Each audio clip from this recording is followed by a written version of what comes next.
Ici, au cœur de la mer, tout commence. Moins de pollution, plus de vie dans l'océan.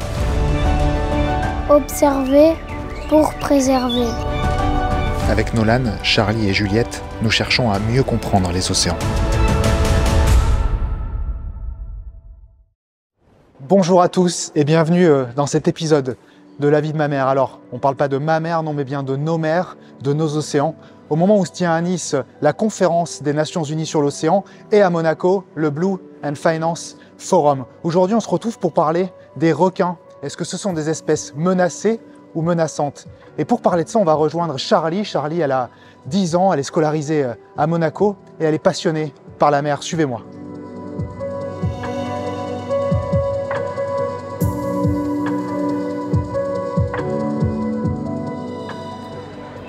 Bonjour Charlie. Bonjour. Ça va?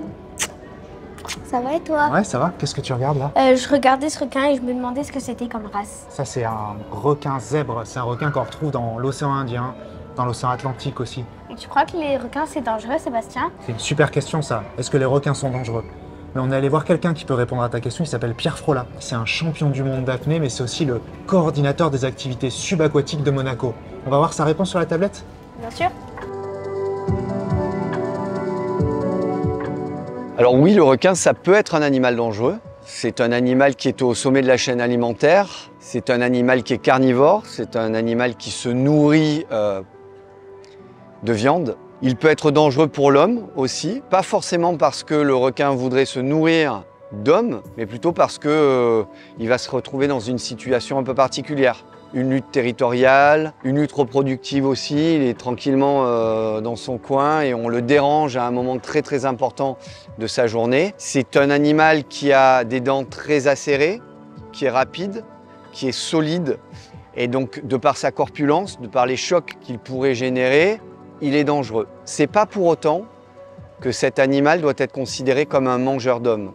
Il faut vraiment faire la part des choses entre un prédateur, un animal au sommet de la chaîne alimentaire et de sa chaîne alimentaire, qui a un certain pouvoir, une certaine force, qui se nourrit d'une certaine façon, qui peut effectivement à un moment être dangereux pour des espèces et pour la nôtre. Seb, toi t'as déjà vu des requins? Ouais, j'ai eu cette chance d'en voir. J'ai plongé en Polynésie et aussi en Nouvelle-Calédonie. C'était assez incroyable. Mais tu sais, Pierre, sa force à lui, c'est qu'il fait beaucoup d'apnée. Et il a déjà, lui, nagé à proximité immédiate des requins sans bruit. Tu crois qu'il a appris des choses en nageant avec eux? J'en suis sûr. Mais il nous a répondu à cette question. On va voir sa réponse? Allez. Alors j'ai beaucoup appris des requins. Moi je fais partie de la génération des Dents de la Mer. Ce film qui m'a terrorisé lorsque j'étais petit. J'étais terrorisé par ce film d'épouvante où un requin, mangeur d'hommes, dévorait des gens dans la mer. Sauf que je voulais être champion de plongée en apnée. Je voulais être le meilleur apnéiste du monde et le meilleur apnéiste du monde en grande profondeur, il doit aller tout seul au fond de la mer, avec la peur au ventre de rencontrer des requins que je n'avais jamais rencontrés. Et la toute première fois où j'ai nagé avec un requin, lorsque lui m'a vu, il a fait demi-tour et il s'est enfui. Il m'a même pas laissé le temps d'avoir peur, c'est lui qui a eu peur avant moi. Et là j'ai compris que ce dont on avait peur, c'était de l'inconnu.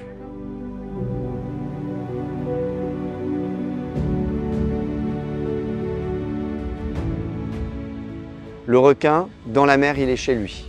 Moi, je suis un homme, je suis fait pour marcher sur terre, pour respirer de l'air et éventuellement ramper sur l'eau et descendre un peu au fond de la mer si je m'entraîne assez souvent, toutes les semaines. Et donc, il m'a appris la patience, l'humilité.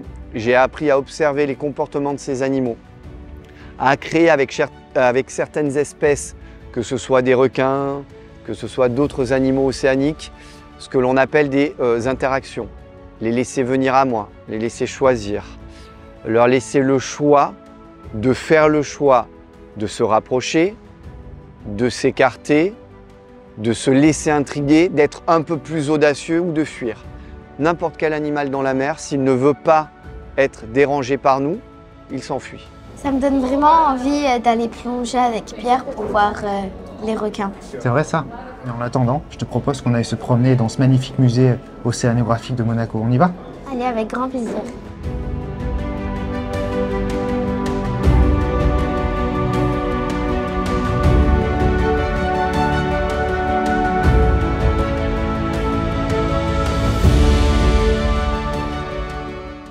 Selon une récente étude de l'Union internationale pour la conservation de la nature, une espèce de requin sur 3 est aujourd'hui menacée d'extinction. Le combat, c'est vraiment de revoir notre rapport à cet animal.